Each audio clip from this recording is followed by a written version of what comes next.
Welcome to Gunkel Tarot. My name is Brian Griffin.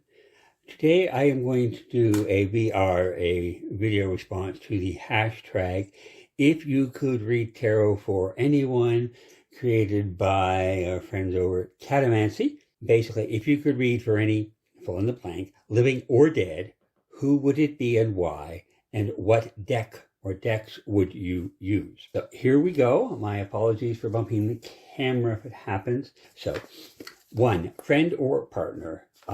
Close friends around here, and my spouse both can get a reading anytime they want. All they have to do is ask, so it's not a big deal. So, looking at the broadest, most sweeping definition of friend, I would want to do a reading for a person from high school who shall remain unnamed. And the reason is looking to help them process as well as make us all clear on secrets from that time, from his family as well as mine. I know that may be thought of as an improper use of tarot, so be it. But because that is what the reading is all about, I would use the This Might Hurt tarot. Fairly well known, modern day illustrations, fairly broad categories, nice color work, etc.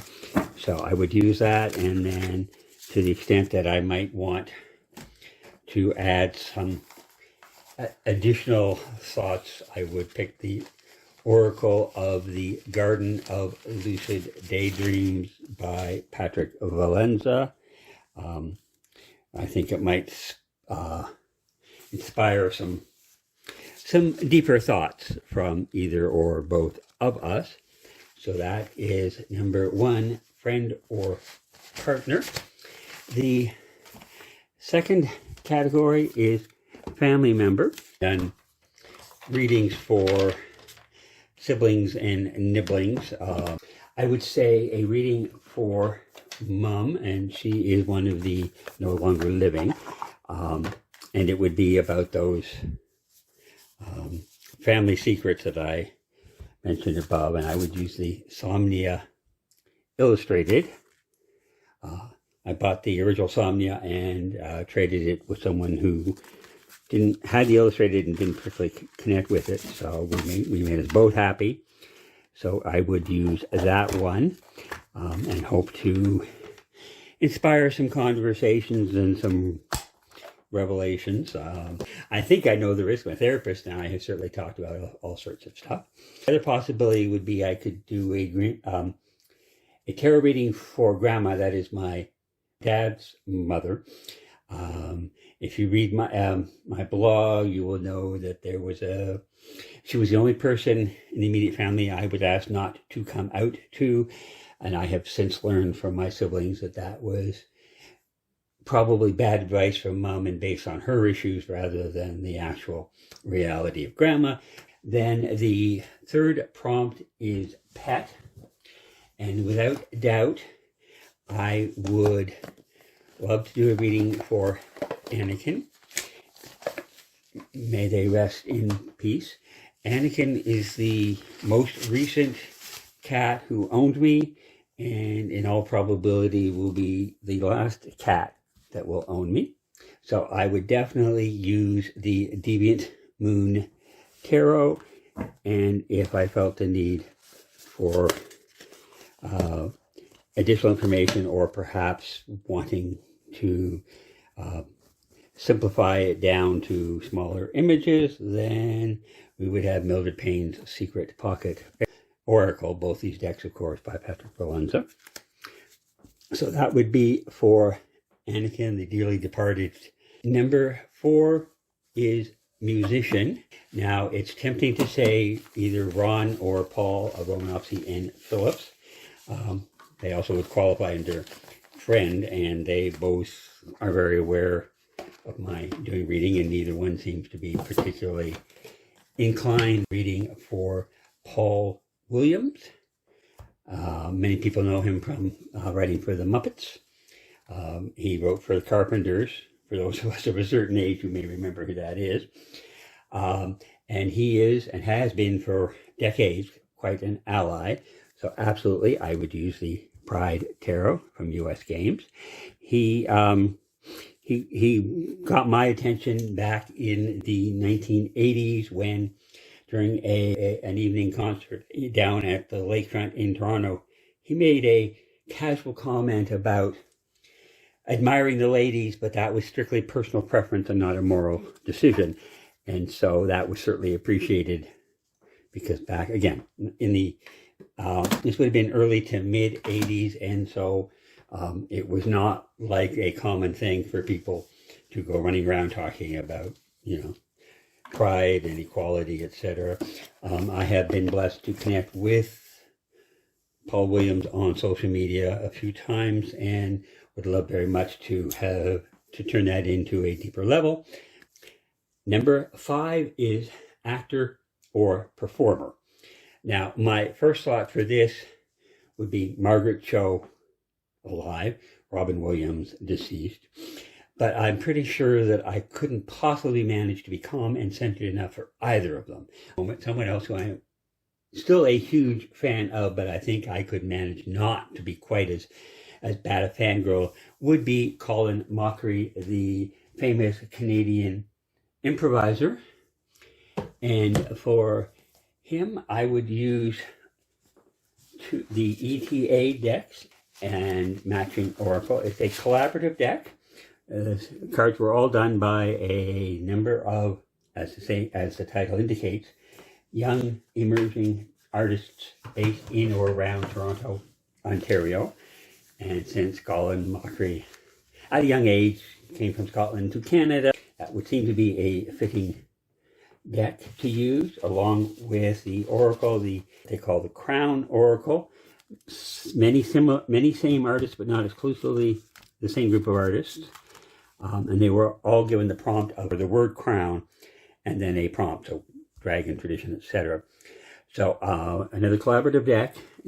So that is 5. Number 6 is author.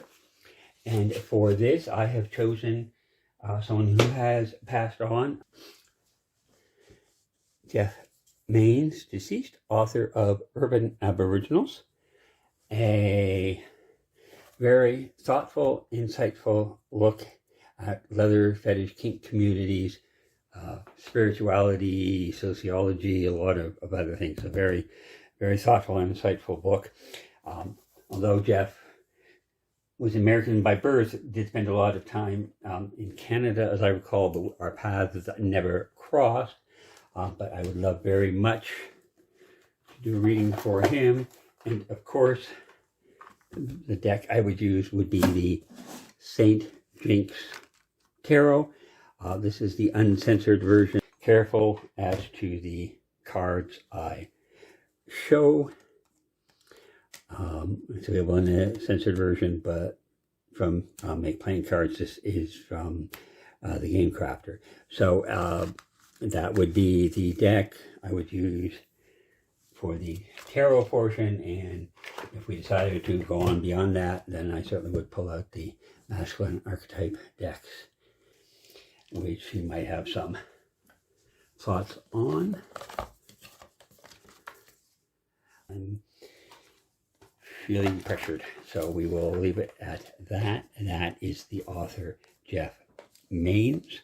Then the next category, number 7, is a fictional character, and I would love to do a reading for Hobbes, as in Calvin and Hobbes, and of course the obvious deck for that is the Tarot of Curious Creatures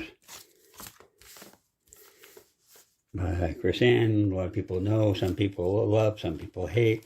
Certainly has its place, and its place is probably pretty distinctive, but I just can't imagine any of my other decks being better for a reading for Calvin. So that's the fictional Character. And my apologies for the camera shake. Number 8 is an artist.